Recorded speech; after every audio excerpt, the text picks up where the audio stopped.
搬走了？都搬走了。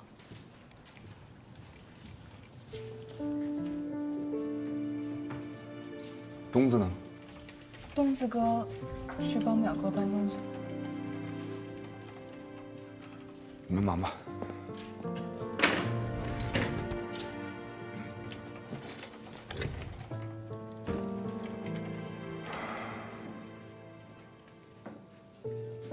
你就是这样，借工作谈感情，借感情谈工作，时间久了，你分得清哪句是真，哪句是假吗？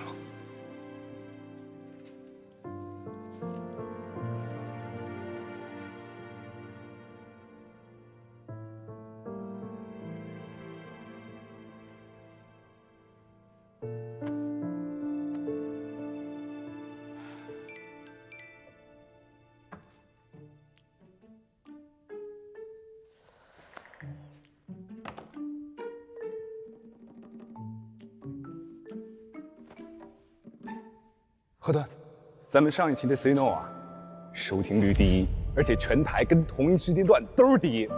真的？太好了，我们做到了。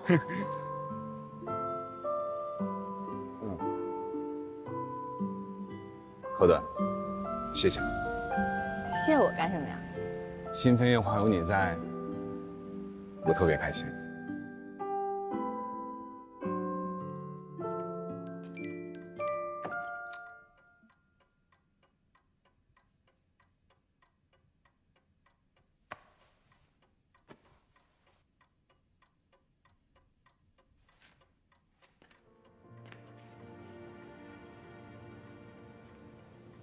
怎么啦，红手社的？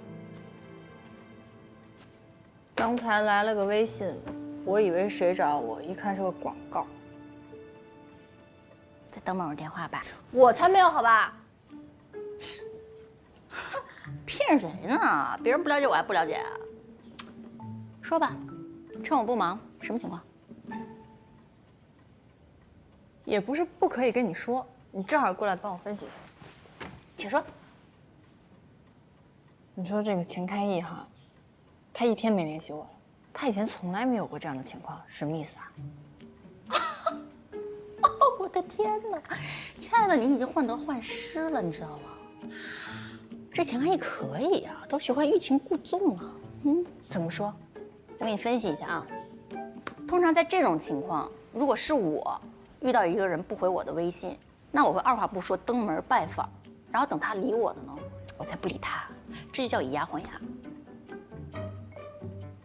但是经验所谈，这都是渣男，钱可义肯定不是渣男哦。所以他一定是有原因的。什么原因？他不会是有危险吧？他不会是出车祸了吧？喂，不是，我不是这意思啊。但你给打个电话问问，真的。你说的对，也许他遇到危险了。对，我得问问他啊。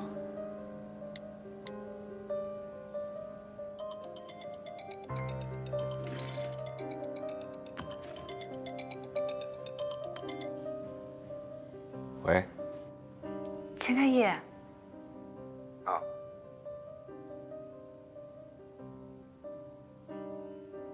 你在忙吗？有什么事吗？也没有什么事儿。我是不是打扰你了？就是想问问你今天过得好不好？我挺好的。哦，那我不打扰你啦。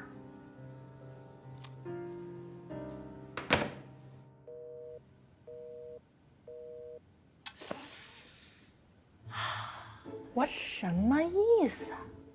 哎，我给他打过去吧，我感觉他很冷淡，而且并不需要我去见他的感觉。哼，我跟你说，男人就这样，一个比一个善变。没关系，宝贝儿，他不理你，咱不需要，我在啊 ，OK。可我又感觉他内心好像真的很需要我的感觉。我觉得他现在状态不好，我得去看看他。要这么主动吗？我有这么明显吗？太明显了。不过也没关系，你要是想去你就去呗。你说的对，我走了啊。这也许就是爱情了。季教授，心理学会平常都忙些什么？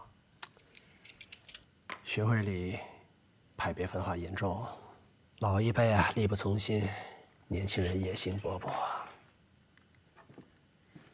时间过得真快啊！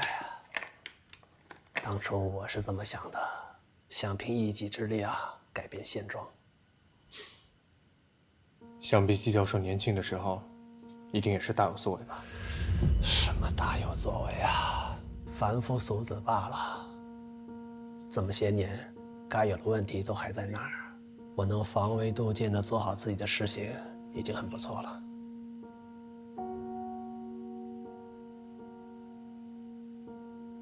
你平时也玩国际象棋？对，但玩的不多。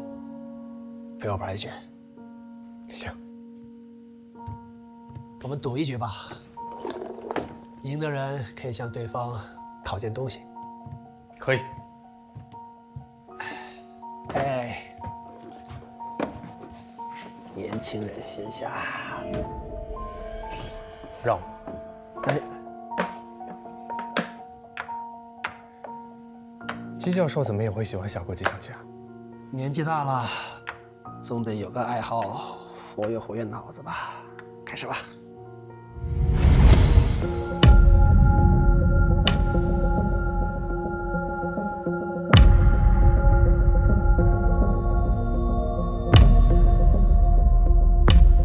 下得不错呀。我学生里很少有人玩这东西，赫顿就玩不好这个。确实，赫顿不太喜欢玩这些。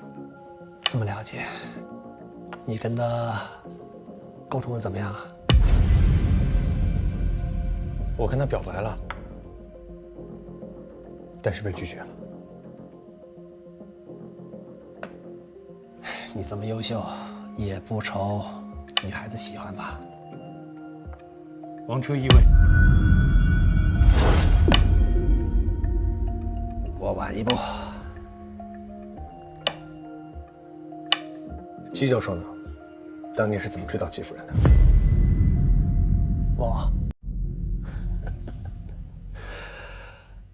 我没结过婚呢。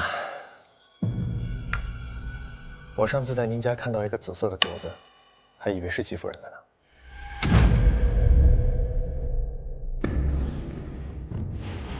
你的朋友给我的。只是一个朋友吗？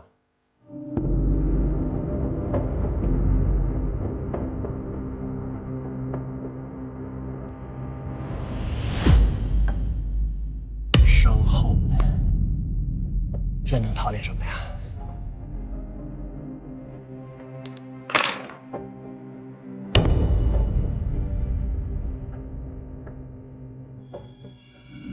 这么别致，手工做的？对，平常自己喜欢做一些手工，爱好吧。雕虫篆刻，具体而微。能掌握这个的，也是付出了别人理解不到的辛苦啊。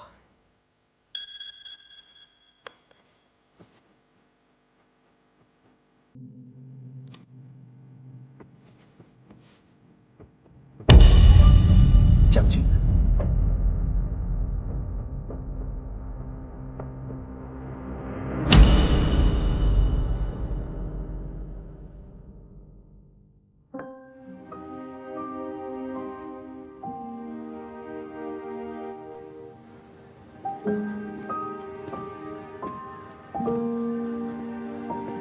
有什么就直说吧。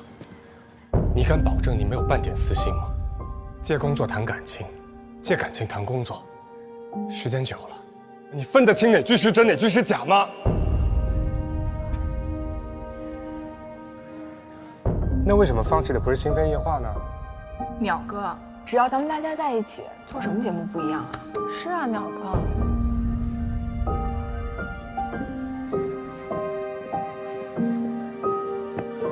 我们的默契程度，别的组能和我们比吗？不能够。小丽说的太对了，咱们就应该趁这个机会让台里的人看看，咱们几个可不是什么软柿子，随便让人拿捏。同时大声对个低。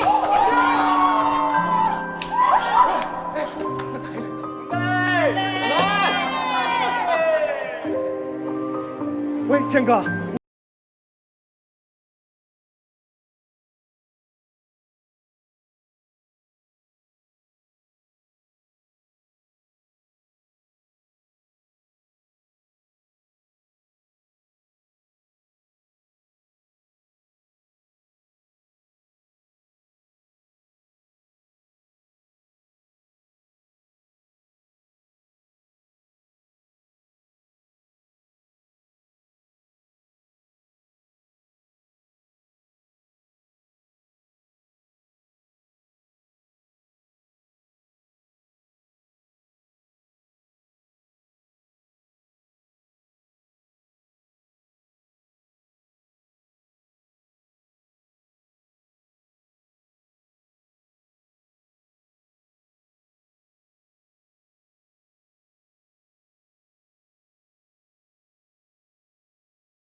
东子他们跟你说了。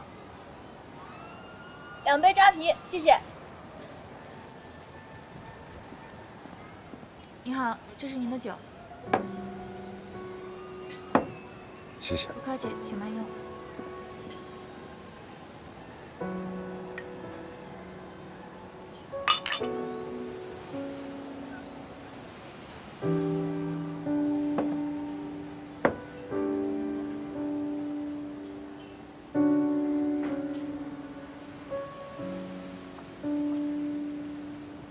其实无论从前做时间访谈，还是现在做心扉夜话，我都有一种感觉，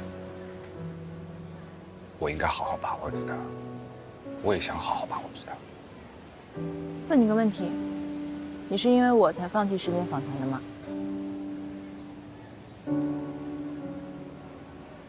何顿，你别多想，这件事情我没有多想，我知道肯定因为我。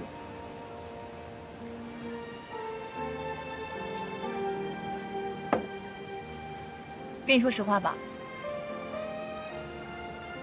其实我来这个节目也是因为你。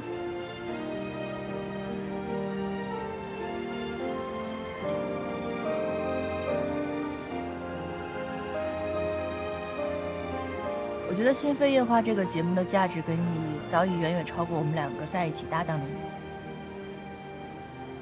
如果有一天我们两个不再搭档了， 你还希望这个节目存在吗？当然，而且我希望这个节目可以越做越好，因为有那么多听众现在需要它。好，我也不知道为什么你会放弃时间访谈，但我相信，只要是你钱开一做的决定，一定是对的。我会支持你。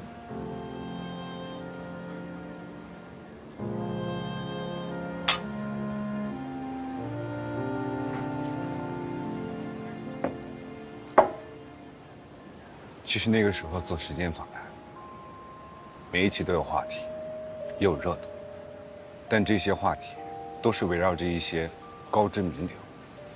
但是对于现在的我而言，能够让更多的听众说出自己想说的话，这远比某一个人的输出价值要更重要。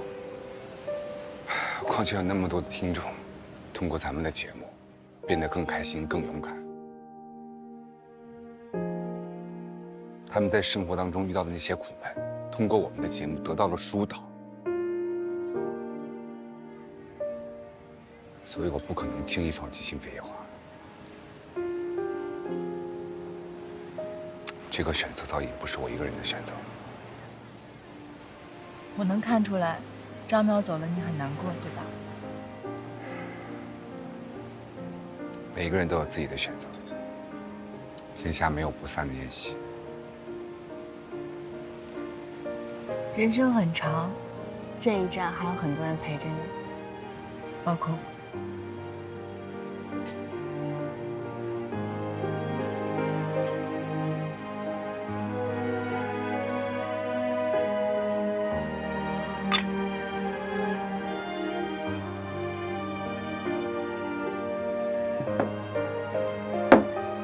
酒量可以啊，小花衬衫。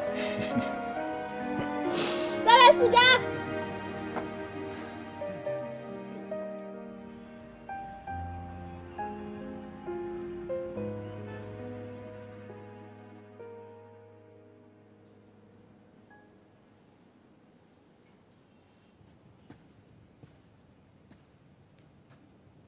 看上去不错啊，跟之前有很大的变化。你看，我给自己换了个造型，也买了一些新衣服。我原本以为自己不会喜欢这种有一点少女的颜色，但是这样的颜色好像确实会让人心情明朗一些。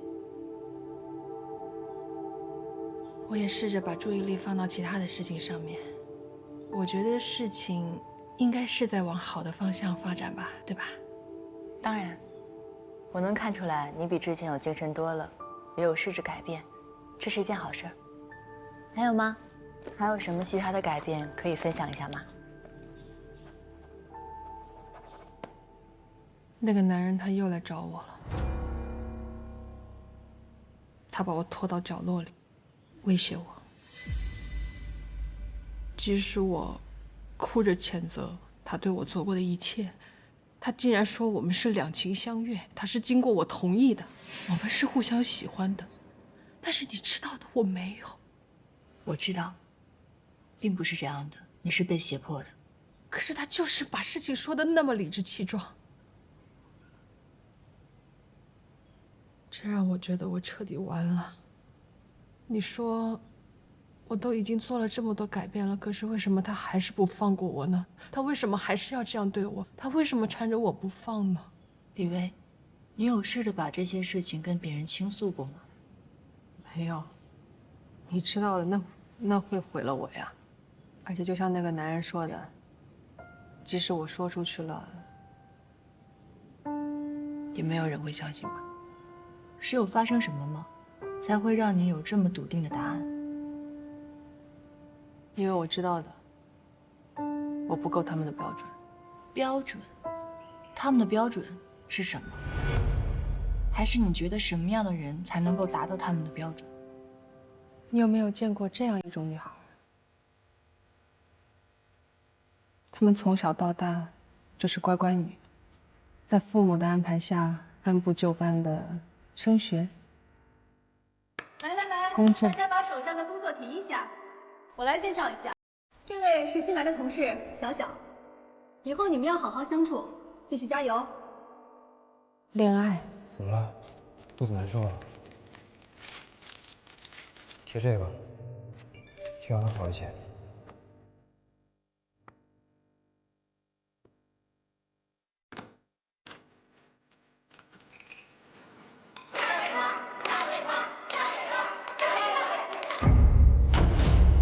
结婚，甚至是可以预见的怀孕生子。他们这类人好像完全没有欲望，也没有心机可言，家里条件不错，甚至可以说是很好，以至于从来不需要为钱担心，更不用着急往上爬。可能他们真正需要担心的，就是手里这杯奶茶到底要加几分甜度而已。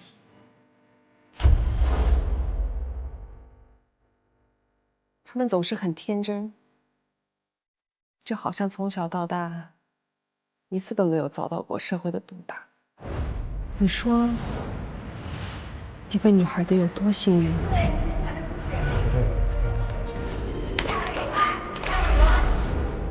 才能成长成像他们这样啊？所以你改变了造型，你认为只有变成他们所谓的乖乖女孩，才能够达到他们的标准，对吗？是啊，我觉得，可能只有我这样，他们才会相信我吧。你现在可以想一想，你觉得你跟他们最不同的3个特质是什么？你可以把你想到的写在这3张卡片上。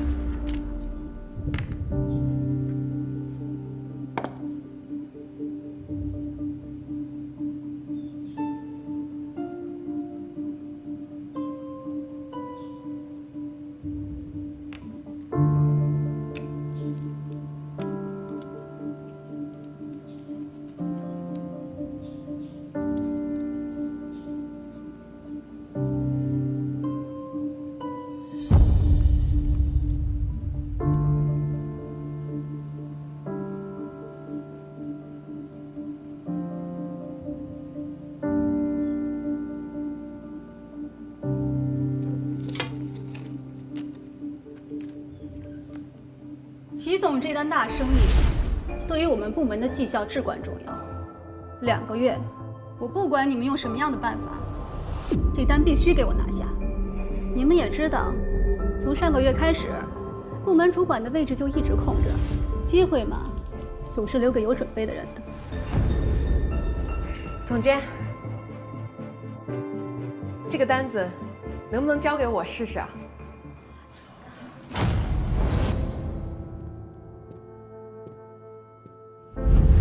以前的我，从不抗拒欲望，也不掩饰自己的野心。我承认我想要爬得很高，哪怕我明明知道，有时候爬得越高，我再敬你一个，敬大家。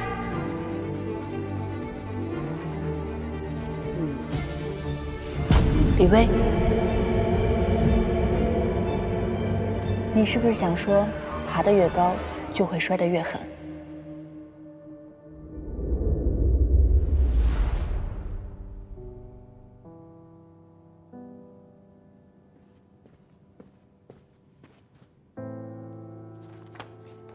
哟，薇姐，今天打扮这么漂亮呢？不然你这样，真不怕我们把持不住啊？难道就只有今天吗？哎，不是，他当然不是。我这样算不算轻浮？你其实已经拒绝了他，你只是用了一种假装不在意的态度拒绝了他，你并没有允许这个男人进一步触碰你。可是我并没有直接推开他，这就成了我的不对。所有人都会抓着这一点不放，都会指着我的鼻子骂，这都是你自找的，都是你活该。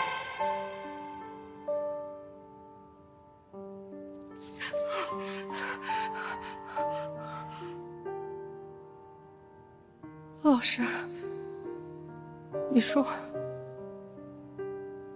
这一切是不是真的都是我的错呀？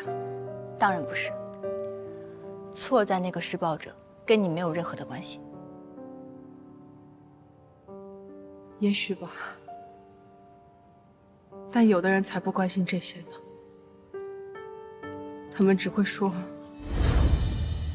听说刚进公司就着急往上爬，我看手段不简单的。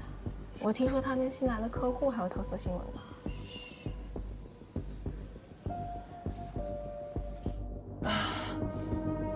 他晚上喝这么多，太不检点了吧？你觉不觉得那个齐总好像对李薇有点意思啊？什么呀？齐总那么好的条件，要真看上他，那就是他捡便宜了。是啊。装什么装啊？嗯，你要是真的清纯，穿的这么露干啥？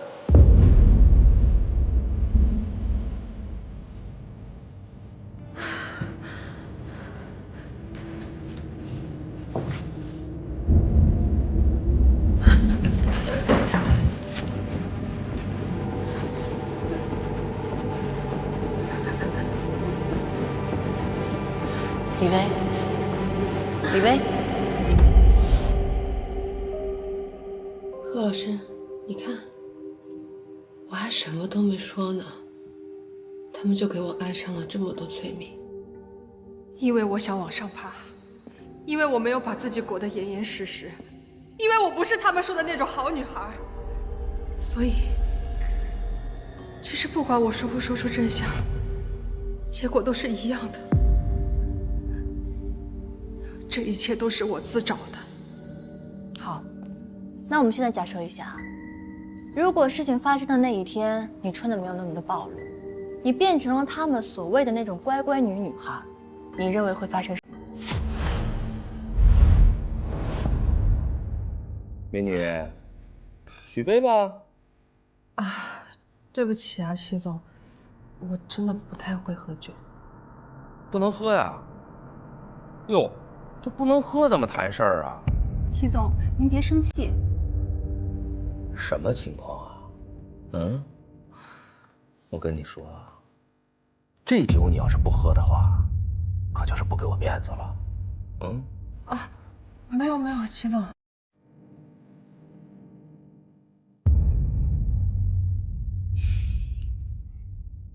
齐总，我敬您啊。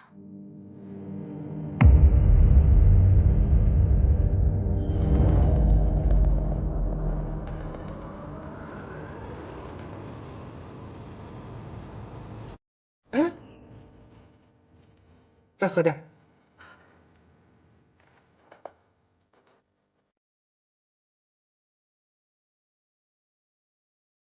哎，这多好啊！能喝咱们就能谈事情嘛，对不对啊？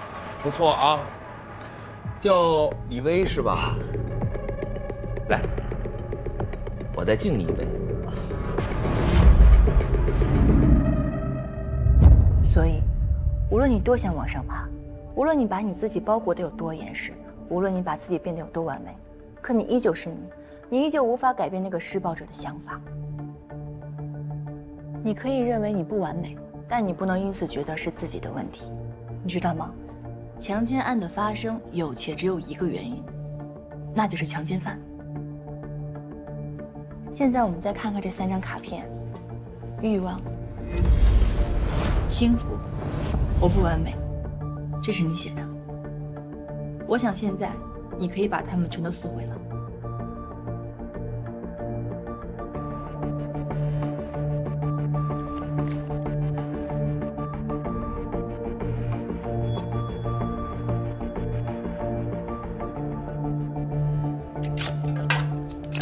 这些词语很可能成为日后别人攻击你的匕首，也很可能成为施暴者犯错的借口。很好，没有任何人可以否认你之前所经历的伤痛，同时，也没有任何人可以因此而否定你。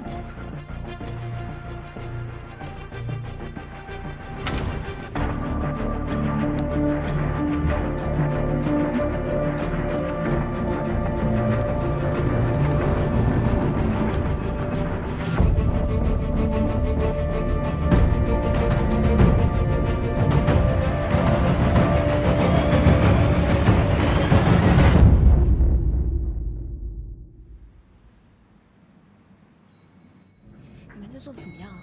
哎，就那样。齐总好。哟，小薇也在啊，好久不见了。哦，对了，有个事情我要问你一下，你给我的这个投资方案呢，我看了，但是里面有个问题，我一直不太清楚。你们部门为什么要把我20%的投资放在科技板块上，而不是之前说的互联网板块啊？嗯？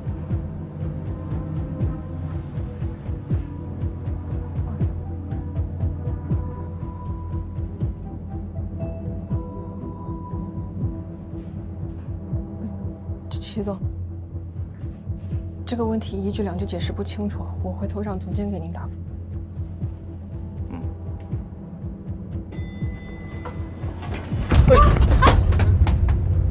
齐总，对不起，没撞到你吧？没事吧？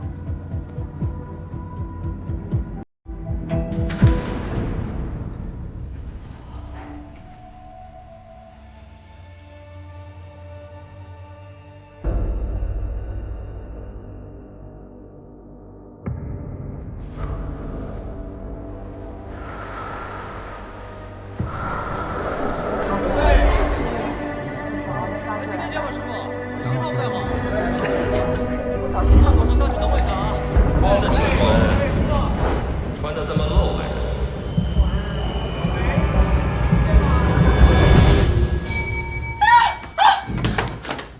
李薇，李薇，你别碰我！我马上到。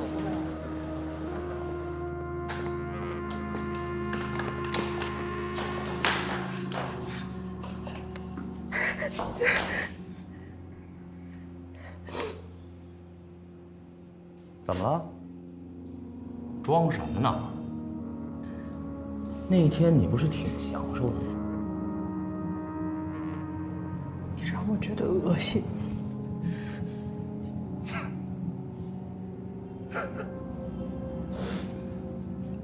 对，咱们2个人不是互相喜欢吗？我是哪儿做的不好啊？我可以做得更好。真的。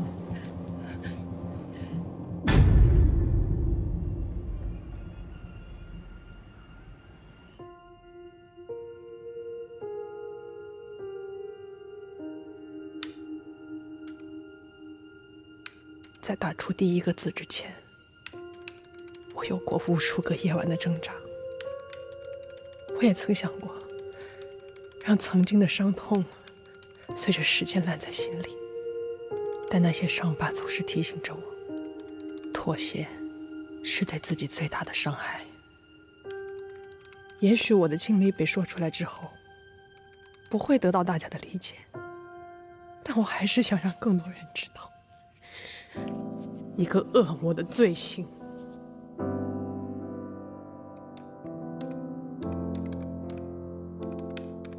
我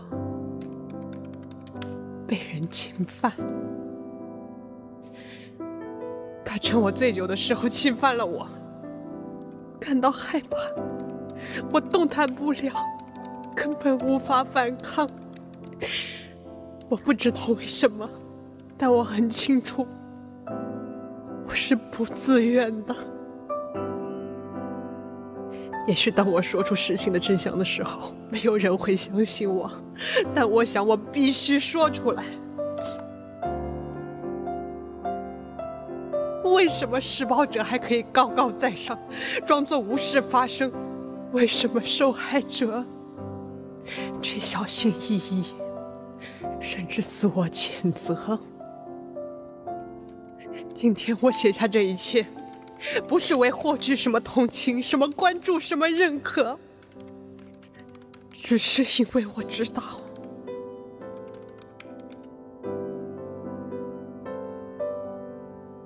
你要知道，这不是你的错，没有任何人可以否定你之前所经历的伤痛，同时，也没有任何人可以因此而否定你。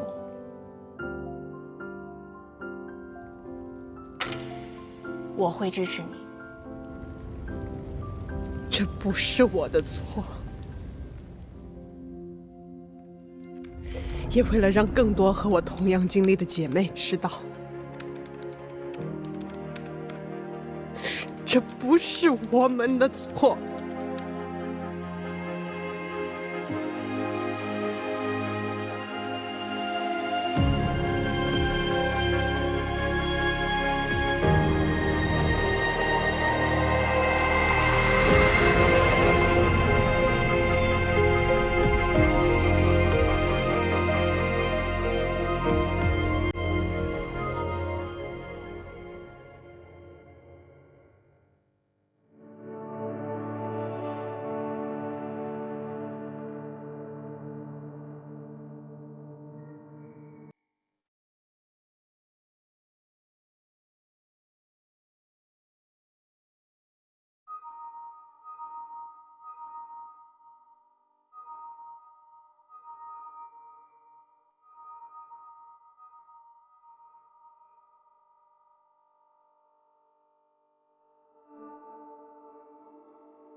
叶先生有美好，我先走着看吧。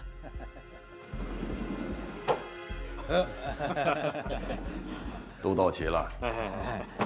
叶都齐了，老叶，那咱们就开始吧。我今天是来旁听的，我一个编外人员，今天就是来做个见证的。你们开始吧。您谦虚了，当初要不是姬明聪，你也不会。今天不说这个。今天的主题是举荐新人。叶先生是明月入怀，恢阔大度呀。倒是听说过温良这个人，年轻有为，算不了新人。毕竟没正式露过面，声望还是少了些。社会要发展，总是需要接触点新东西嘛。温良有能力是个好事儿，我们可以推波助澜。只不过是这姬明聪，你们只管负责操持投票，其他的问题我来解决。有您这话，我们几个可就放心了。要不是你研发那码事儿，其实啊，我们大家更主意你来学会，带领我们。说什么我没听清，但意思我懂了。我们捧的不想要太强的，就怕他自己的想法太多了，不太好。握公道杯的手，如果太弱了，就容易拿不稳，拿不稳就分不均。既然是希望大家都茶满粥满，过得更好，那自然是要分均了，这样长久。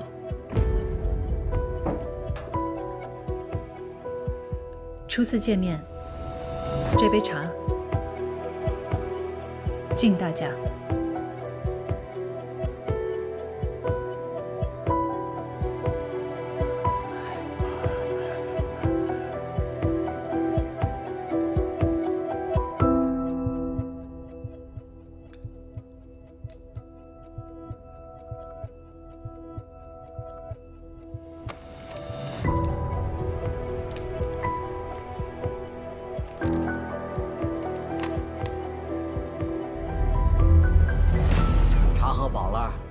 咱们该办的事儿就开始吧。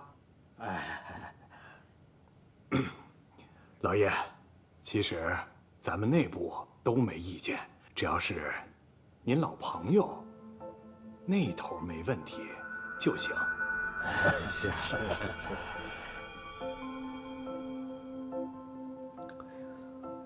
你们要是都没意见，那就表个态吧。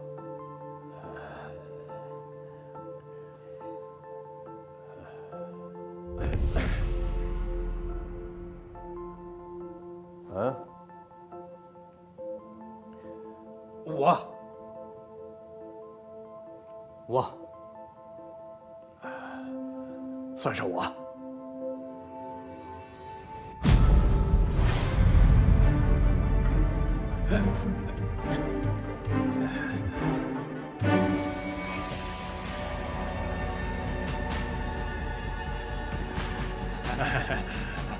这么热闹的茶会，也不知会一下我这老头子。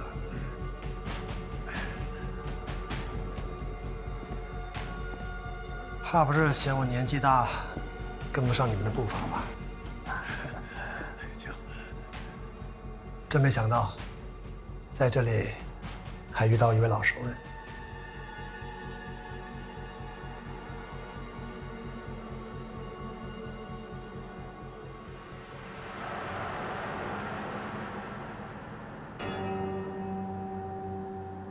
好像也没那么熟吧。